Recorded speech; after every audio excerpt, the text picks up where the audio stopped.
This semester, in my intercultural communication class, one of the areas that really affected my life positively and that has really transformed my mindset about cross cultural environments is culture shock.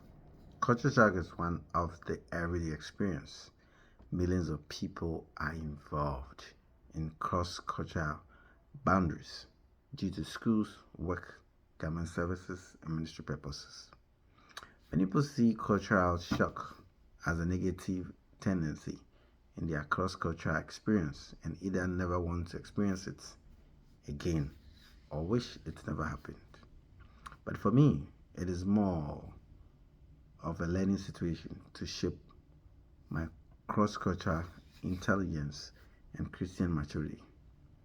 For Tim Chang, cross culture, Tim Chang believes culture shock makes us feel miserable as Christians in a foreign environment, but in the long run transforms us to draw close to God for more ideas.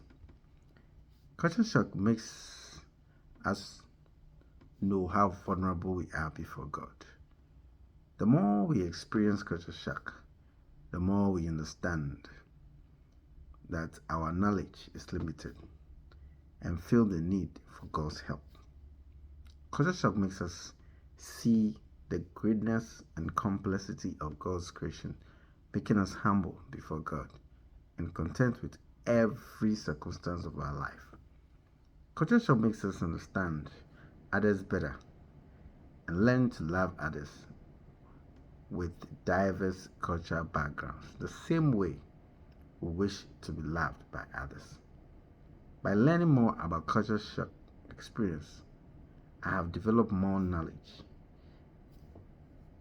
and display more respect for attitude, apply more flexible intercultural skills in communicating with my church members, international friends, classmates, and classmates. When I visited the United States for the first time, I experienced culture shock from the accents, the weather, especially the snow and the long day during summer, the food they eat, the way they pray, the low power distance, and the individualistic lifestyle. The first time I heard my American classmates pray in class, I was shocked to listen to a brief prayer with no application, no Bible quotation, no sign of authority to acknowledge God. But on the inside, the prayer was quick, simple, precise, and on point without beating about the bush, and you could feel a sincere, heart-poured prayer. I was just confused, asking myself whether their way of prayer was right or mine.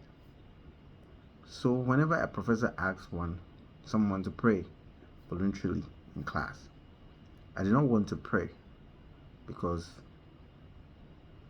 I felt confused of what kind of prayer I should pray, either the American way or my way. At one point, I decided to pray like them because I felt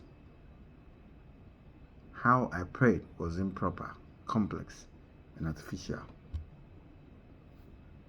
At one of my intercultural class sections, I learned that our cultural background influenced everything about us, even our spiritual life.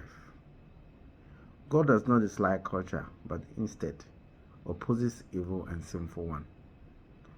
Professor Tin made me to understand from his class presentation that it is not that my way of prayer is artificial.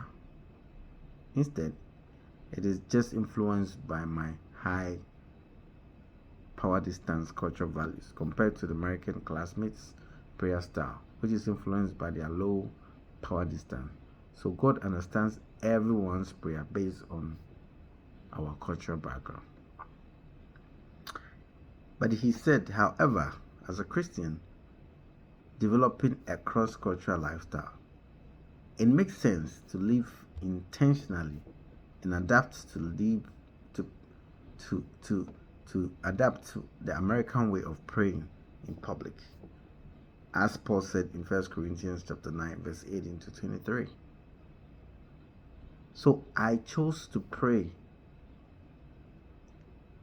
I can choose to pray any way I prefer in my private life, but for the sake of the gospel and the cross-cultural awareness, I have to identify myself with the native way of doing things.